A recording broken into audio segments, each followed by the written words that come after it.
Hello, beautiful friends. I am feeling so much love and excitement for our chat today because I have a really big crush on Aquarian energy. It just makes me so happy. It inspires me. It gets me curious. Some of my favorite creatives, artists, thinkers, and friends have been Aquarians, and they have really challenged me and helped me to become more myself.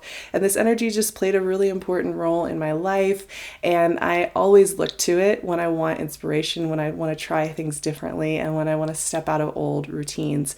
And so for me, getting a chance to just feel through this energy with you all and get us prepared for Aquarius season 2023 is such an honor and makes me feel really warm and happy inside. And I hope that all of you will also enjoy this chat today and feeling really prepared for a beautiful Aquarius season ahead, because I really do feel that this is going to be a very beautiful season and there's a lot of gifts here. So today I'm just going to get us into some Aquarius 101. Feel through, what is Aquarius energy? How do we work with it? What is it connected to? What images is it tied to? And how can we dive into some of its deeper meanings? And then we are going to talk about some of the big themes for this particular Aquarius season. I will take us through the transits for this Aquarius season, what's coming up, what's the calendar, and I will also pull some cards at the end for an intuitive look at the weeks ahead as we move through Aquarius season. So let's get right into it and feel through what this beautiful sign is all about. Aquarius, the fixed air sign, represented by the star, the water bearer. It's really has this imagery for me when I think about Aquarian energy of bridging the expansiveness of the universe with our human lived experience. So often for me too, just the imagery of the star tarot card and of this water bearer, there's this understanding that we're alchemizing this great field of possibility with our lived experience. And all air signs are very dual. I think all three of the air signs have a really deep duality to them that asks us to think about what duality is and how we work with that. And I think Aquarian's duality is really interesting because if you look at just the really basic understanding of Aquarius energy, the first thing you're going to read about or see is that Aquarian energy represents the collective, the common man, the will of the people. It's all about humanitarianism and compassion on the larger scale about how do we do this project, this huge group project in the world. When you look at the Leo-Aquarius axis, it kind of gets pigeonholed into Leos are the rulers and the heads of state, and Aquarius is the people, the greater population.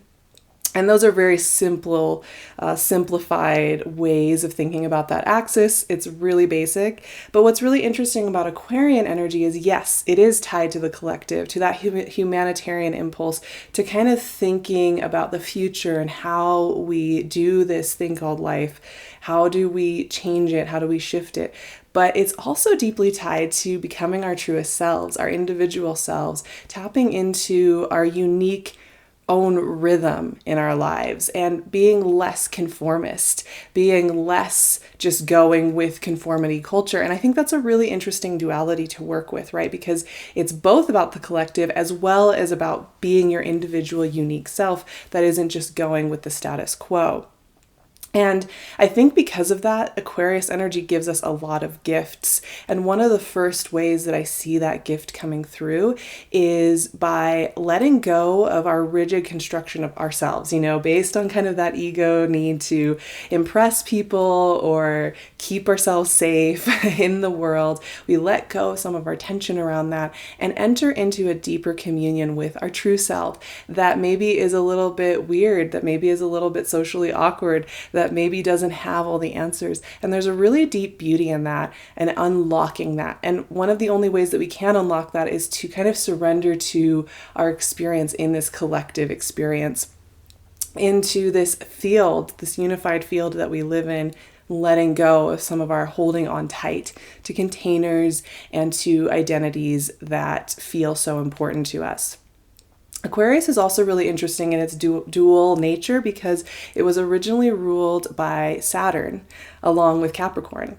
And then we got Uranus in the mix a little later in the game, and then Uranus became Aquarius's ruling planet. And so Aquarius is also ruled by, Saturn, Father Time, structure, the golden age of the past, as well as the inventive thinker of the future. And so for me, Aquarian energy is also the sweet spot that we find between routine and rebellion, which is something I mentioned in the Aquarius new moon conversation, which you should check out if you haven't checked out yet. And I think it's a really beautiful spot where it's like routine and rebellion are two sides of the same coin. How we live a mundane day speaks volumes to how we are breaking cycles, how we are being honest with ourselves, and how we are growing and learning to become ourselves. And I think it breaks down some of the dualism that we think we feel in maintaining as well as in changing and growing. So this is a really, really beautiful energetic to work with. Some of the stereotypes about Aquarians and Aquarius energy, these make me laugh. They're so funny. In my mind, these are funny. That they're cold, calculating, unavailable for love, connection, getting into a serious relationship, and disconnected from emotions. I think those are like the number one stereotypes. Every time, you hear talk about Aquarians, it's like, oh, they're so detached. They can just look at things. They don't have any feelings about it. I think also Aquarians are often stereotyped as being weird, like that's kind of the catchphrase. It's like, oh, they're so weird or just like hard to understand. And I think a lot of people feel that they have a hard time accessing the wisdom of Aquarian energy. And that's not true for everybody. I just have noticed that, it's one of those signs where you're like either in it and you are deeply in it, you love it, you connected with it, you think about it, or you're like, I don't know how to connect with this. I think Aquarians are also stereotyped for being harsh, blunt, honest, super hardworking, focused, mysterious, and just very stubborn. So those are all the kind of stereotypes when we think about Aquarians. But for me, Aquarians are some of the most deep-hearted, loving people I've ever met. They feel things deeply. They care deeply. They're paying attention. They're watching. They're listening. They are dedicated. And when something really matters to them, they really follow through in the long haul. And that's that fixed sign quality that we see coming out.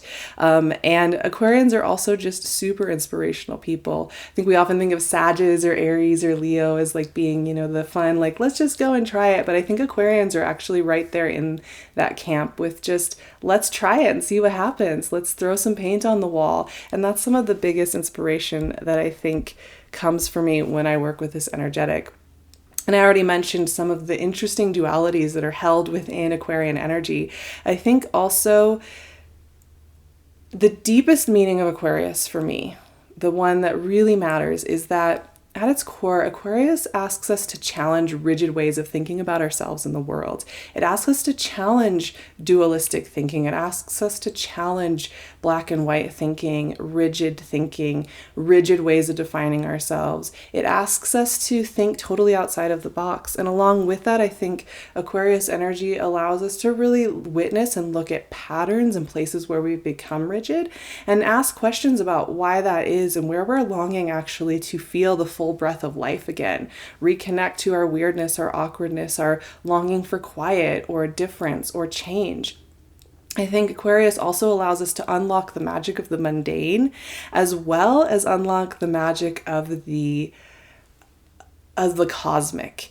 I think Aquarius energy in general is very talented at looking at both of these realms as places of deep magic and understanding that they both hold a role. Getting kind of mystified by some of those magical experiences we have in life is just as deep and potent as the way that we instigate change, routine, and seeing beyond the mundane within the mundane. And I think essentially, when it comes right down to it with Aquarian energy, it's all about stepping outside of the familiar and the comfort zone. Although it's a fixed sign that will often want us to kind of create some routine and some familiarity and to stick with it, it's asking for us to do that not based on old patterning. So it's a really powerful sign, and it's one that just inspires me so much. I always look forward to this season of the year. It challenges me and gets me asking really deep questions.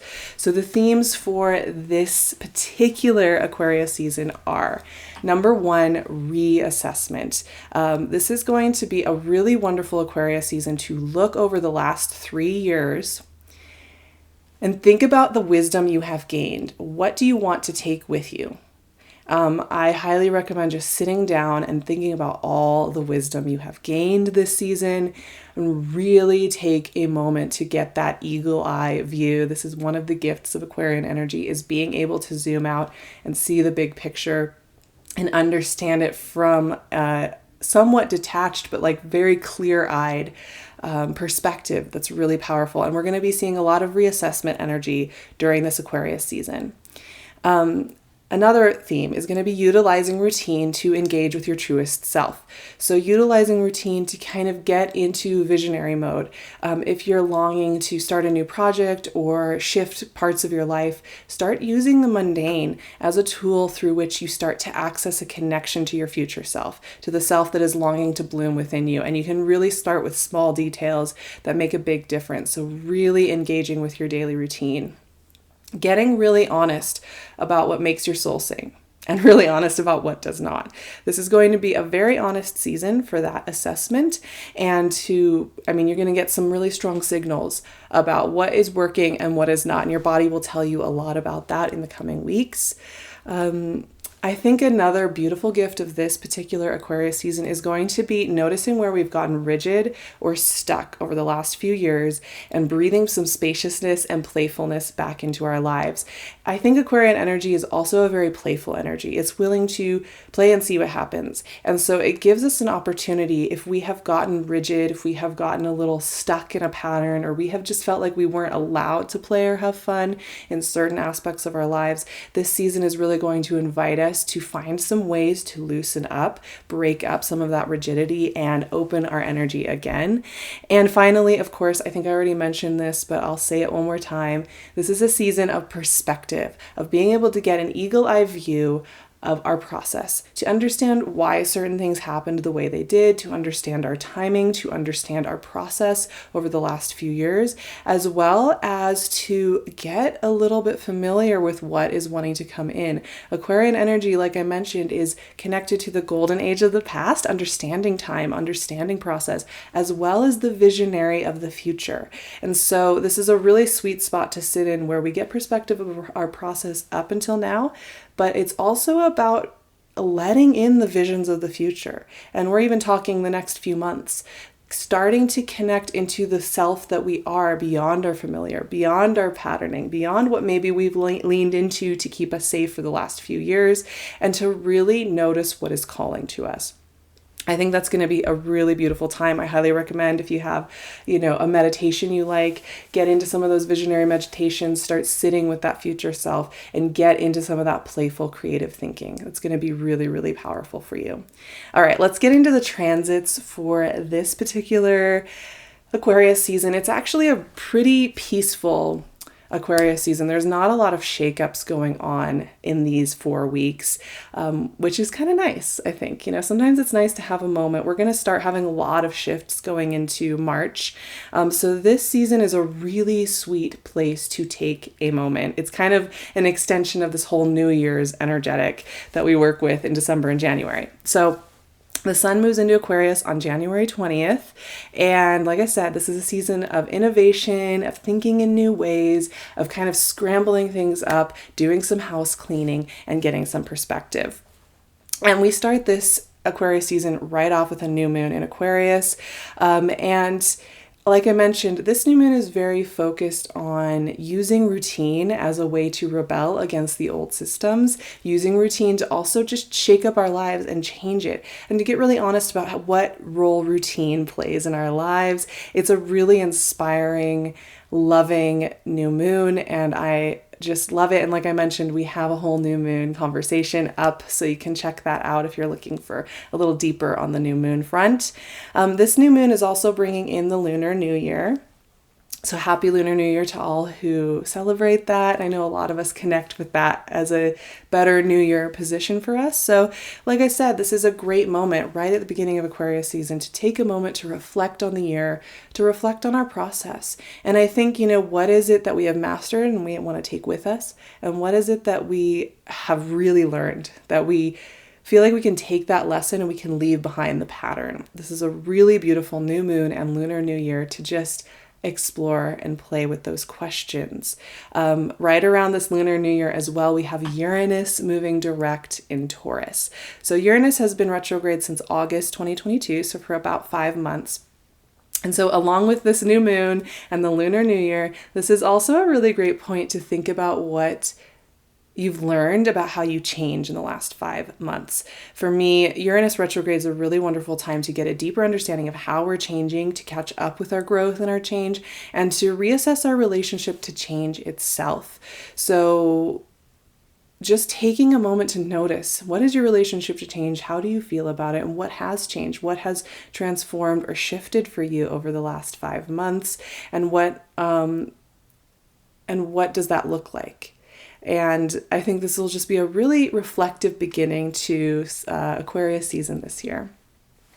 On January 26th, we have Venus moving from Aquarius into Pisces.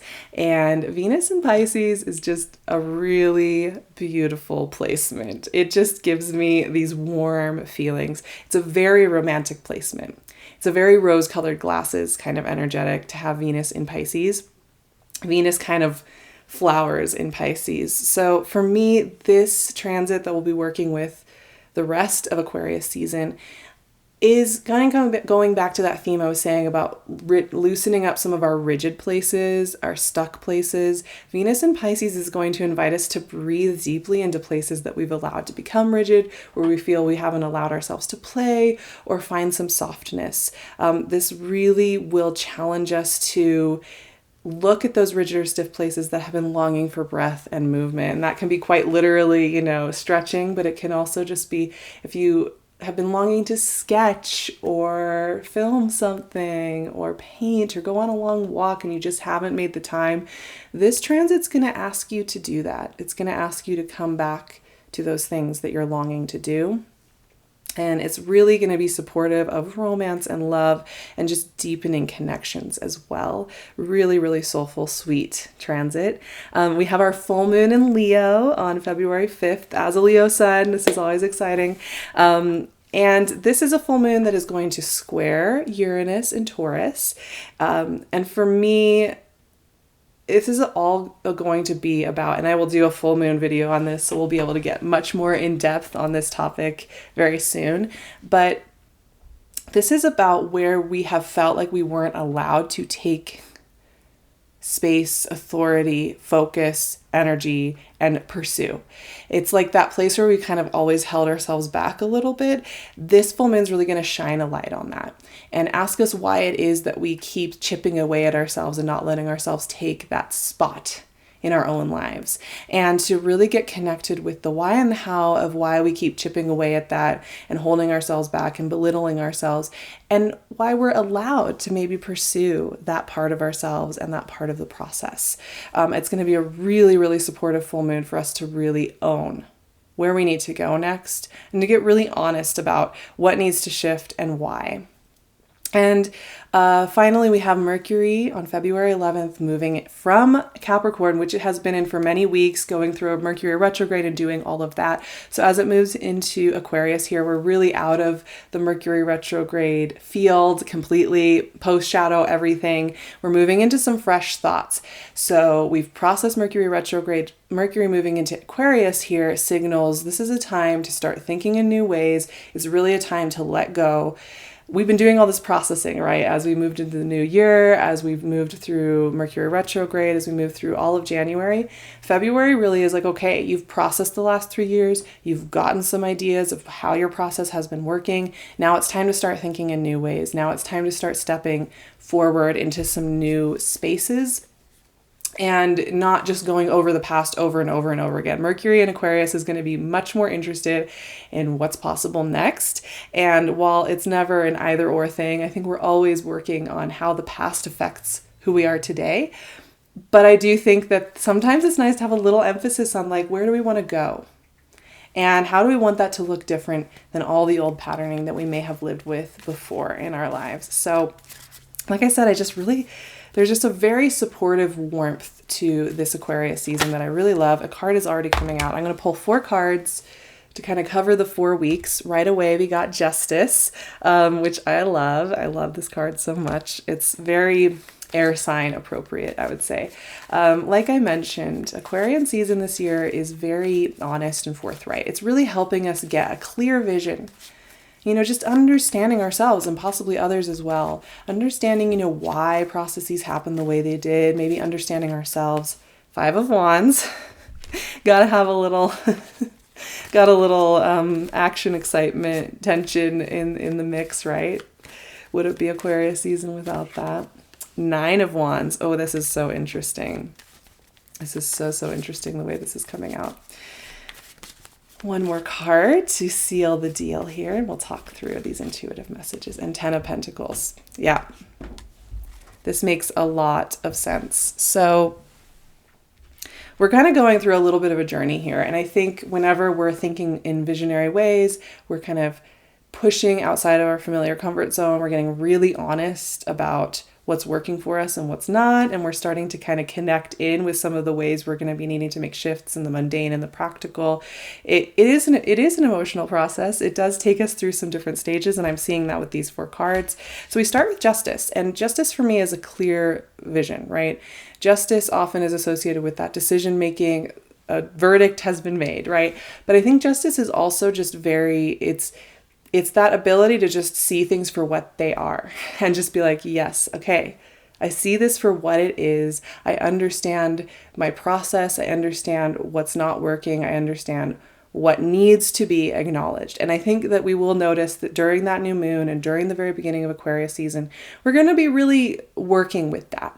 I think there's a lot of relief in that, when we've been kind of trying to kid ourselves or force ourselves into a shape. Sometimes it's just such a beautiful release to get to be like, oh, I can just see things for what they are, and I can finally just let go of this charade. So I think that's going to be really step 1 of this entire Aquarius season. And then we get into kind of some deeper Wands energy here.